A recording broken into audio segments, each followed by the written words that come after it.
Hey, good evening. And we're here to do your children's Sunday school for the week of October the 6th.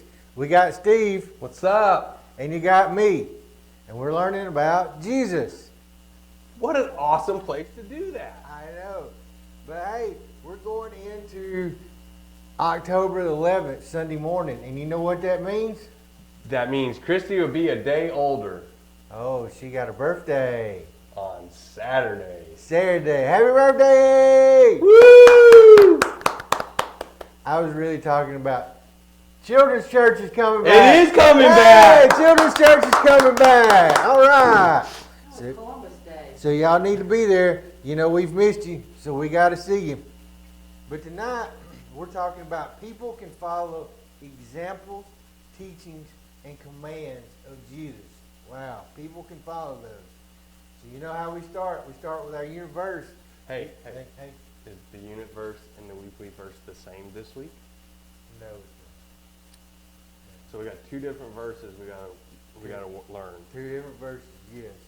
But we said the unit verse last week and the week before, but last week got messed up. Because it sounded like this when we were talking. And I think I picked my nose a couple of times. But this week, we got sound. That's right. So our unit verse comes from John 13:15. I have given you an example that you also should do just as I have done for you. The weekly Bible verse, it comes from John, 1 John, number 1 John, 5:14. This is the confidence we have before him.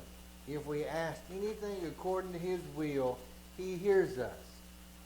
So that's our weekly. Our unit verse is still John 13:15. So, Bible story. Yes, we're talking about Jesus prayed in a garden. Wow. I didn't know you could pray outside. You can pray outside, inside. He prayed in a garden. I wonder if there was tomatoes or onions or was Brussels sprouts. or was it a flower garden? Was there butterfly bushes and stuff? Maybe it was like half of it was Food? food and the other half was prettiness. Maybe so. But Jesus, we're going to learn about Jesus prayed in the garden. So we're going to ask Steve if he'll read our lesson for us. Sure. All right. Jesus and his disciples often went to the Mount of Olives, just outside the city of Jerusalem. At the bottom of the Mount of Olives was a garden. The garden of a big word. Gethsemane. Yeah, we'll go with that. Yeah. Just before Jesus was arrested, he went to the garden with his disciples. Jesus told the men, "Sit here while I pray." He took Peter, James, John, and took them for a little. They walked a little farther. He said to them, "I am so sad. Stay here and watch." Jesus walked a short distance away. He knelt down and began to pray.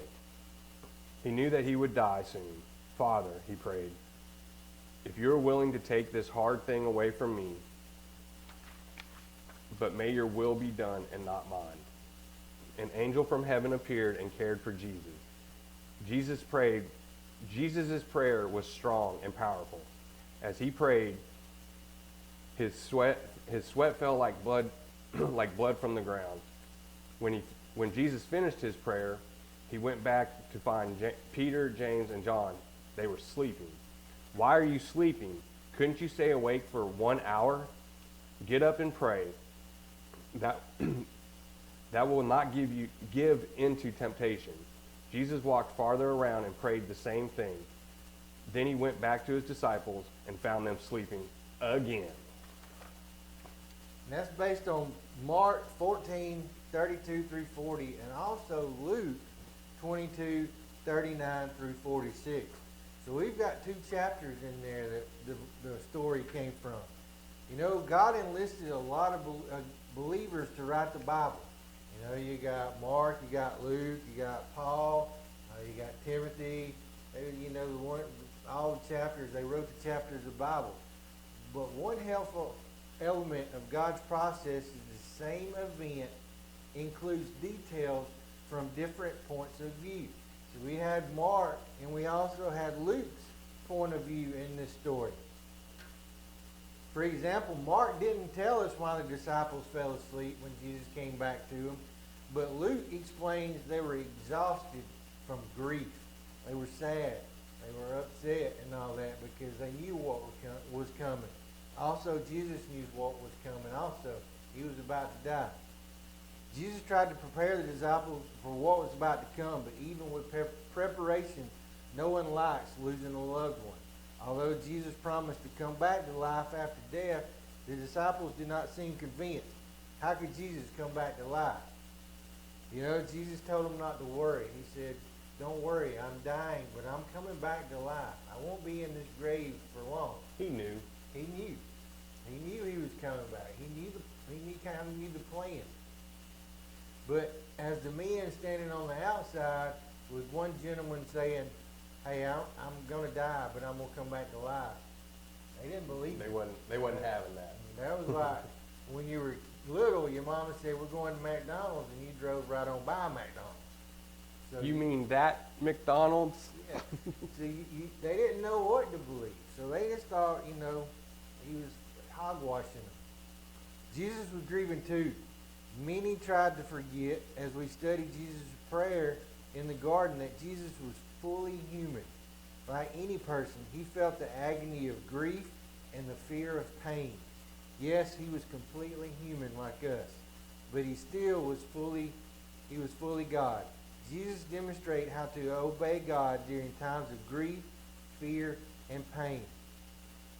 In the prayers, Jesus talked and listened to God many a times. He prayed in silence. He prayed when he was alone. He prayed in the garden in front of the disciples. What to pray, why to pray, and when to pray. Mind you, these are only the times recorded, but you can be sure there were many times Jesus prayed in private. Just as Jesus did, we can take every experience to God and ask Him to do His will in it. What are you facing that you need to take to God? You know, Jesus prayed in the garden. His prayer, it was strong, but the words that we got in the chapters, it was simple prayer. He said, God, if you're able, take this away from me. That told me that Jesus didn't want to die. He wanted to stay on the earth. He wanted to live. But he threw in there, if it's in your will, I understand. It's not me, it's you.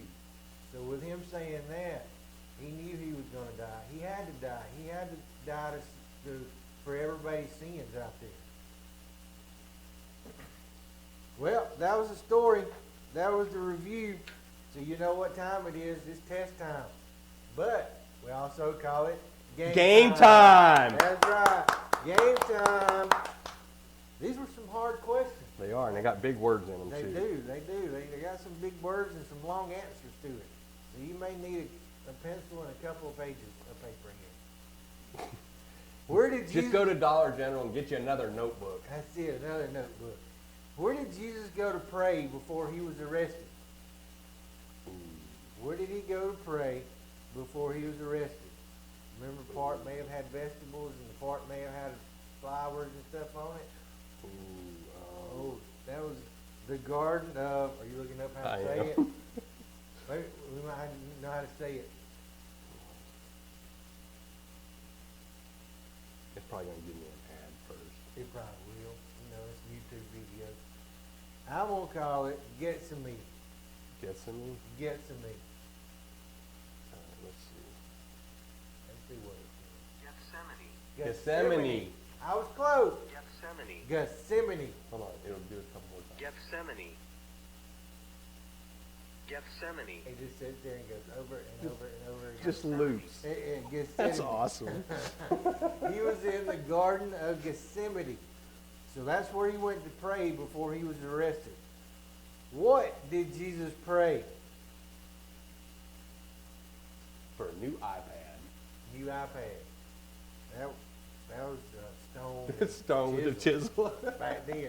They didn't have those neat little linky-dink iPads that we got now. He asked God to take away the hard thing that was about to happen. Remember, Jesus was about to be put to death. He asked God to take it away. But he also added in there, That God's will to be done.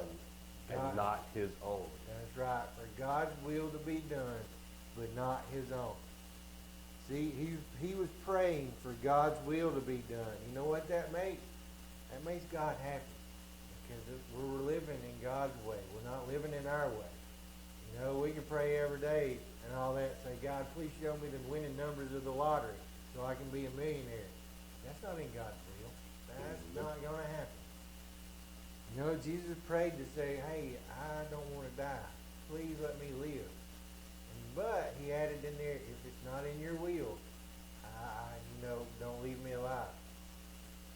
So whom did God send to care for Jesus? I think Steve's got a good one here. Waldo. No, because nobody could find Waldo back then either. What? His hat was green, I believe. Green. Yeah, instead of red. No, he sent an angel. The angel came down and cared for him. Yeah.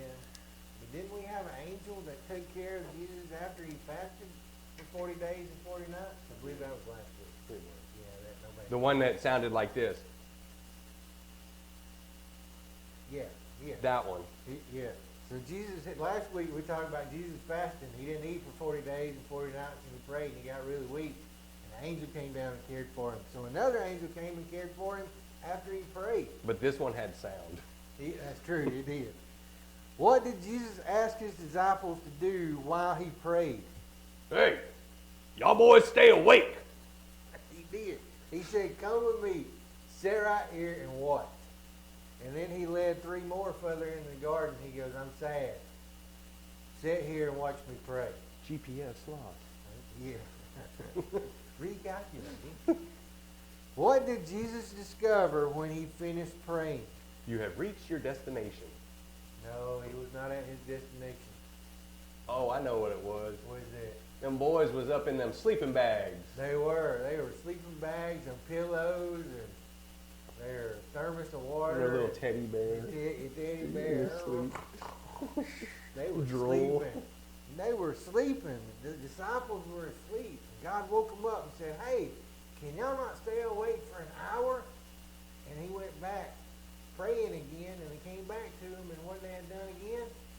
They Fell asleep again. They But were- that sleeping bag was so comfortable. I know, it's like, you really, really cold, you get in there and you're warm, you just fall right on to sleep. Then this guy comes by and, hey, get up. Yeah. Time to pray. Stay awake. Time to pray and time to stay awake. But in our story, it was from Mark and Luke. Mark didn't address why the disciples were going to sleep all the time, but Luke did. They were exhausted with grief because they knew what was about to happen. And they had been praying and stuff, and they were just exhausted. Gethsemane. In the Garden of Gethsemane. Yes. So, that's our story. What did we learn tonight? Jesus prayed in a garden, and he asked for God's will to be done, not his own. And there were some tired guys, too. Some tired guys in there sleeping, yes. So until next week, and I better see you at Sunday school on Sunday morning, because I'm coming down there and saying, hey! Me too. But we'll see you later. Bye. Bye.